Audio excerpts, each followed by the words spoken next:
नमस्कार, आप देख रहे हैं देव इंडिया लाइव। देव इंडिया लाइव में हमारे साथ है डॉक्टर शमशेर सिंह जी और आज इनसे चर्चा करेंगे हरियाणा का जो चुनाव हुआ उसके बारे में। नमस्कार डॉक्टर साहब जी, आपके सभी दर्शकों को मेरी प्यार भरी नमस्कार। और ज़्यादातर दर्शक आपके दिल्ली से भी आते हैं, उनकी उत्सुकता रहती है कि हरियाणा विधानसभा चुनाव 2024 दोनों पार्टियों के अपने अपने दावे हैं। जहां सीएम सैनी ये कहते हैं कि भाई हमारे पास सारे इंतजाम हैं, सारी व्यवस्थाएं हैं और हम सरकार बनाने जा रहे हैं। देखो, चुनाव तो हो चुका है, पेटी में बंद हो चुका है, मशीन में बंद हो चुका है, इसी को तो इंतजाम बोला जाता है।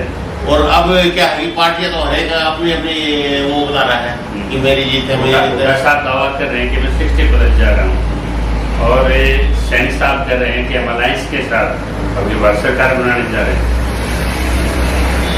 लेकिन आपको क्या लगता है, कुछ बोल के बताइए।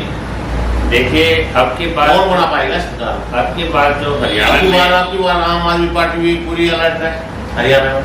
देखो, आम आदमी पार्टी की आपकी एपिसोड की शुरुआत ही में खुलासे के साथ कर। देखो, पहले तो क्या है, 2 पार्टी होती थी, लेकिन इस बार तो मतलब आम आदमी पार्टी भी सामने आई है। देखिए, चुनाव कभी पार्टियों पे नहीं, चुनाव अंडर करंट और चुनावी लहर और चुनाव मैनेजमेंट, इन तीनों चीज़ों पे निर्धारित होता है। और मैं आपकी शुरुआत इसी से कर देता हूँ कि आम आदमी पार्टी इंडिया ब्लॉक, यानी कि जिसमें ममता बनर्जी है, जिसमें समाजवादी पार्टी है, जिसमें जम्मू कश्मीर की कुछ पार्टियां शामिल, एक अलायंस है। और उन्होंने अब की बार कांग्रेस के साथ पर्दे के पीछे खेल खेला है। और वो खेल उनका ये था कि जहां कांग्रेस के पास संसदीय सीट है 5-5 के स्कोर से निकाली थी, 5 भाजपा की पाले में गई थी, 5 गई थी आपके कांग्रेस के में।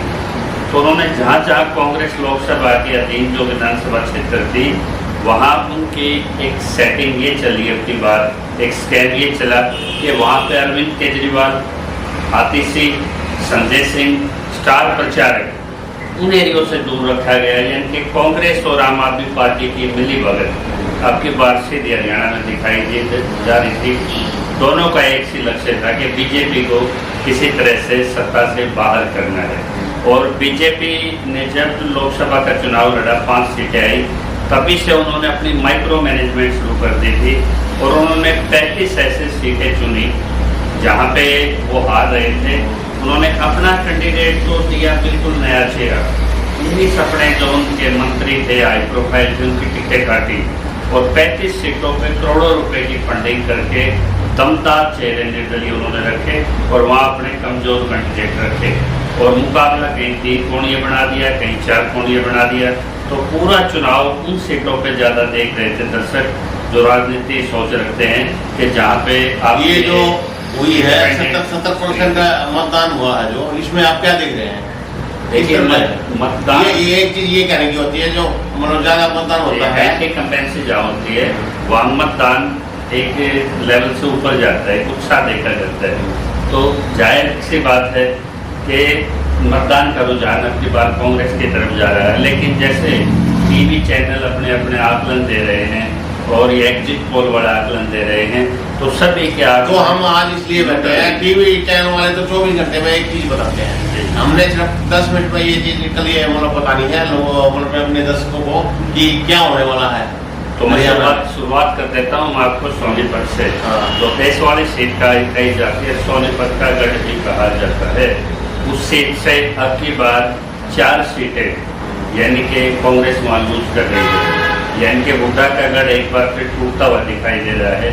और इसकी शुरुआत सबसे पहले बड़ौदा से, जहाँ कपूर सिंह नरवाल तमाम तरह की मैनेजमेंट दीपेंद्र के, राहुल गांधी के प्रचार के बावजूद वो वहाँ अपनी सीट निकालते हुए नजर आ रहे थे। दूसरा गोहाना की सीट, जिसमें सट्टा बाजार भी बहुत जबरदस्त लगा हुआ है, जो राहुल गांधी जी आए, तो मैं तो इसका कुछ असर देखने को मिलेगा। देखिए, कुछ असर पड़ा है कुछ सीटों पे और कुछ सीटों पे वो बेअसर भी रहेगी।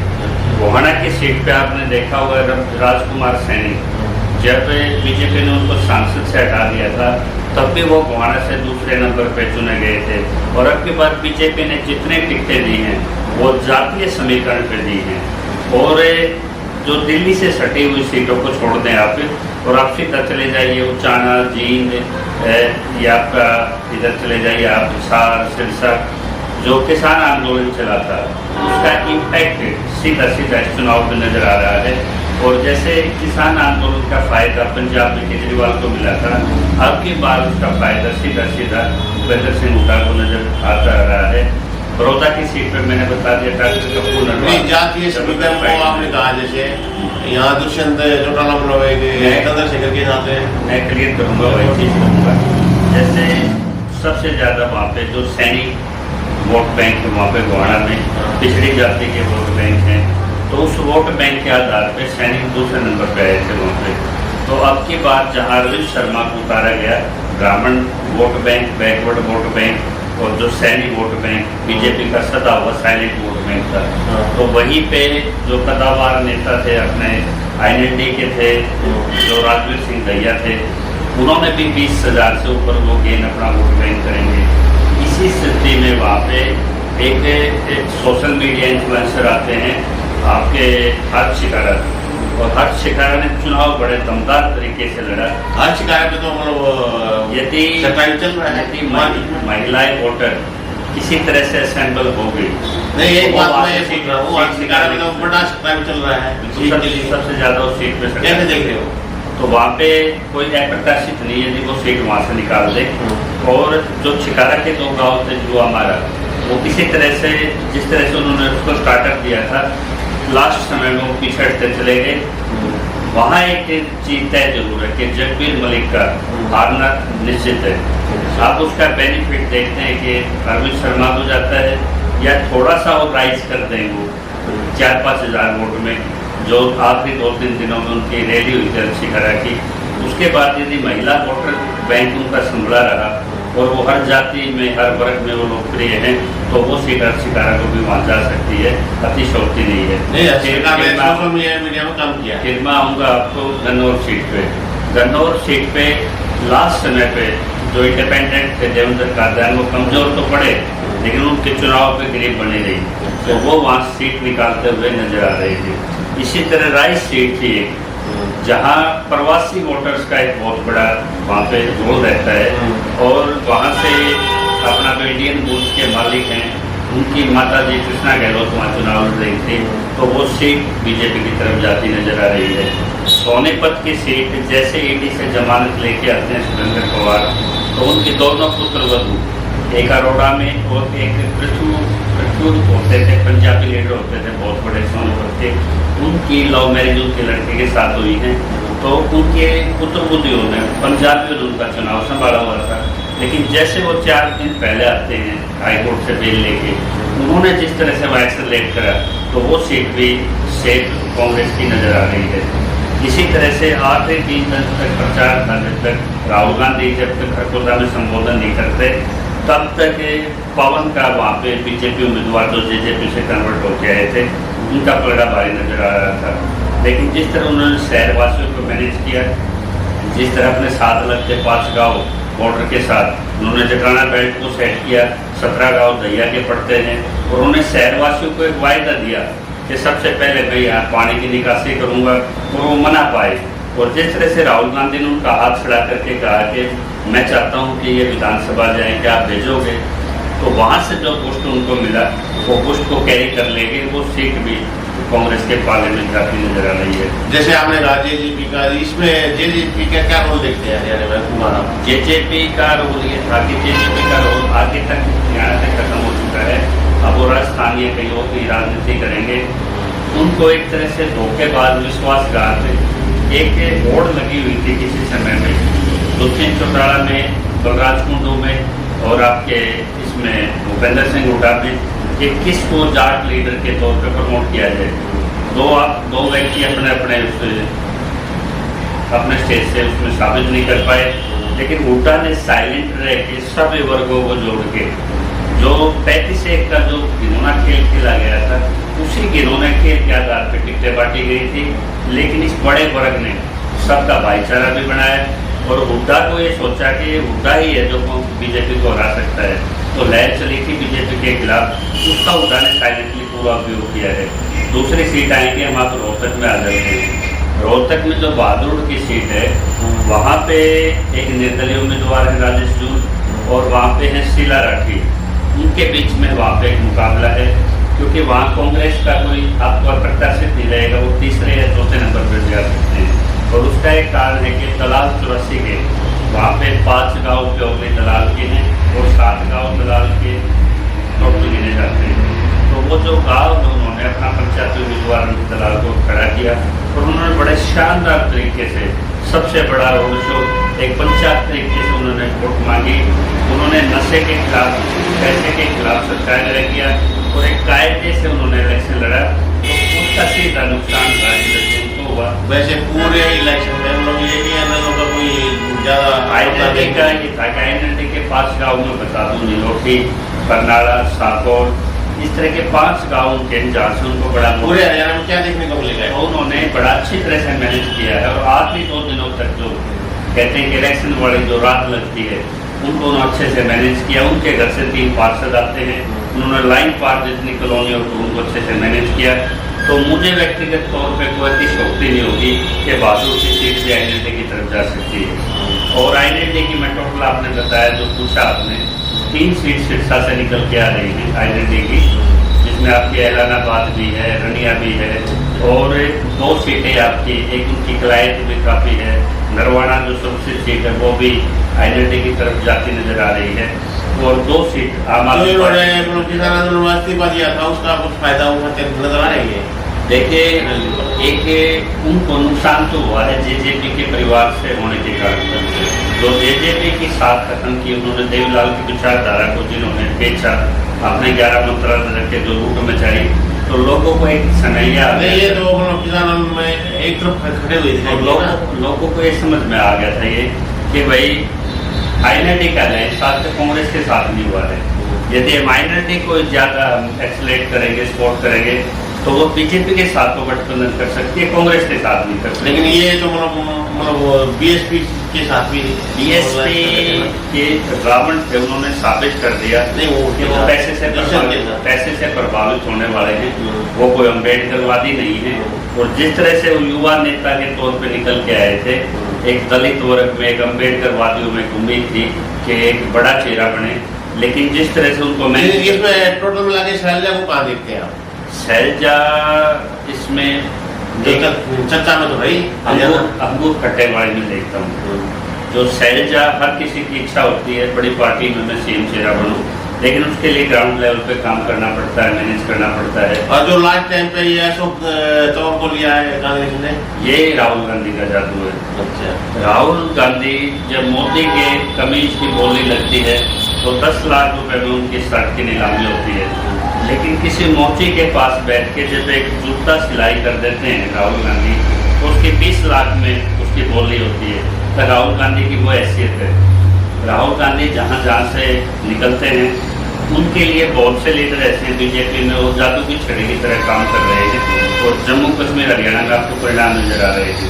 तो जिस तरह की मैं सीटें आपको बता रहा था, ये जो मैंने बताई आपको व्यवस्था, इसी तरह से बादली में अभी टोटल समीकरण क्या नजर आ रहा है? टोटल समीकरण मुझे नजर आ रहा है 40 प्लस कांग्रेस दावे कर रहे हैं, चैनल 50 से प्लस है, 65 से प्लस है, वो न्यूट्रल आंकड़ा नहीं है। 40 प्लस कांग्रेस है और बीजेपी को जिसको हम कह रहे हैं कि वो काफी डैमेजेज में है, 28 प्लस बीजेपी स्कोर कर रही है। और पहली बार 13-14 निर्दलीय विधायक आपकी बार ग्राउंड पे आ रहे हैं और 8 विधायकों से कांग्रेस ने भूखा के माध्यम से संपर्क में साध लिया है। यदि कांग्रेस बहुमत से आती 35 प्लस से तो निर्दलीय को साधने की जरूरत क्या थी, लेकिन उनकी बातचीत से निर्दलीयों से चल रही है। तो इसी तरह से 5 सीटें आईएनडी स्कोर कर रही है, 2 सीटें जिसमें जगाधरी पे सबसे ज़्यादा सट्टा लगा हुआ है और सिवाने की जो सीट है केजरीवाल का गृह क्षेत्र है और एक आपके रेवाड़ी या बादशाहपुर में थोड़ा सा गेन करेंगे। लेकिन जिस तरह से इंडिया ब्लॉक में कांग्रेस के साथ उन्होंने सरेंडर किया अपनी सीटों को, हो सकता है दिल्ली चुनाव में कांग्रेस और आम आदमी पार्टी आजादी सीटों पर लड़ती हुई नजर आए, तो उसका नुकसान उनके प्रत्याशियों को हुआ है। और जो मदद चुनाव में होनी चाहिए थी IT सेल की, स्टार प्रचारक की, लॉजिस्टिक मटेरियल की, वो इस पार्टी ने अपने जो उम्मीदवार थे जिता उम्मीदवारों तक नहीं जाने दी। तो इसका मतलब ये कि हम सबके समझ में आ रहा है। एक चीज और बता दीजिए, जो लास्ट टाइम पे उन्होंने किसान को हटा के दूसरा सीएम लेके आई है बीजेपी वाले, इसका कोई उसका उनको पूरा बेनिफिट मिला है। बेनिफिट मिलेगा? जो एक अलग संख्या में थे सैनिक, जो सैनिक आकर बार बार राजकुमार सैनी प्रचारित करते थे, सैनी अब की बात लामबंद रहे हैं, चाहे उनका कैंडिडेट जीत रहा था या हार रहा था, वो सिर्फ फिक्स रहे हैं, क्योंकि उनको वो टेस्ट लग चुका था 3 महीने घोषणा मुख्यमंत्री के तौर पे। और एक स्थिति ऐसी आ गई कि लाडवा में बहुत कम मार्जिन से उनकी सीट निकलेगी, लाडवा में उनके आने की नौबत आ गई थी। और जिस तरह से यमुनानगर सीट है वो भी काफ़ी खिंची हुई सीट नजर आ रही है। और करनाल जो क्षेत्र है वहाँ से 3 सीटें यदि बीजेपी अपनी बार निकाल रही है तो वो बीजेपी में घुसपैठ कर रही उन सीटों पे जहाँ का सांसद भी नहीं था।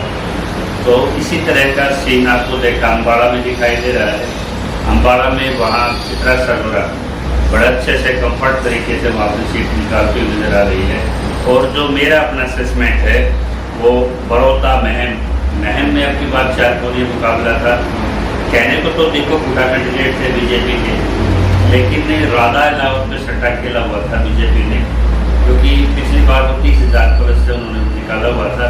और शमशेर खड़खड़ा वहाँ बीजेपी के एक बहुत विश्वास पात्र लोगों में पहचान बनाने वाले नेता माने जाते हैं। गांधी ने भी अच्छा राइज किया, गुलाम गांधी ने। और लास्ट टाइम पे जो वहाँ पे इंसिडेंट हुई कपड़े फाड़ने की, वो एक तरह से हताशा नजर आ रही थी। तो वहाँ पे जो मार्जिन रहे वो 5-6 हज़ार के बीच में रहने वाला है। और वो सीट निर्दलीय और उसके बीच में फाइट है, ये फाइट वाली सीट रहेगी। हिसार में सावित्री जिंदल सीट निकालती नजर आ रही है। कन्नौर में देवेंद्र कादयान, लाडवा से संदीप गर्ग अपनी सीट निकालते नजर आ रहे हैं। उचाना से वीरेंद्र गोगड़िया के बारे में चर्चा करनी चाहिए। जिस भी गाँव में प्रचार के लिए जा रहे थे वहाँ लोग 3-3, 4-4 लाख रुपये चंदा इकट्ठा कर रहे थे और प्रचार में उनके साथ जुड़ रहे थे। तो दुष्यंत को भी पटकनी देंगे, वहाँ पे आपको वीरेंद्र सिंह के लड़के को भी पटकनी देंगे। औरों के प्रचार को लोगों ने सीरियस भी नहीं लिया। और इसी तरह से महेंद्रगढ़ सीट का मैंने आपको बता दिया। जींद की सीट पर प्रदीप गिल के पीछे 31 गाँव थे। और जिस तरह वहाँ पे जो महावीर गुप्ता जी के बेटे थे, जिसको कंप्यूटर बोला जाता है, उन्होंने जिस तरह से मैनेज किया, जो उनके साथी थे, जिस तरह वहाँ पे बलजीत रेड्डू थे और जो 5-7 हज़ार का वोट बैंक रखते थे, उन्होंने लास्ट टाइम पे उस वर्ग को अपने साथ जोड़ा। और जो ग्रामीण वोटर है, शहर के वोटरों को वो प्रभावित नहीं कर पाए या उनमें सेंध नहीं लगा पाए। लेकिन वहाँ पे भी त्रिकोणीय मुकाबला, बड़ा खिंच के मुकाबला है। इसी तरह फतेहाबाद की बल्लभगढ़ से शारदा राठौर पुरानी खिलाड़ी हैं, वो भी वहाँ पे फाइट में है।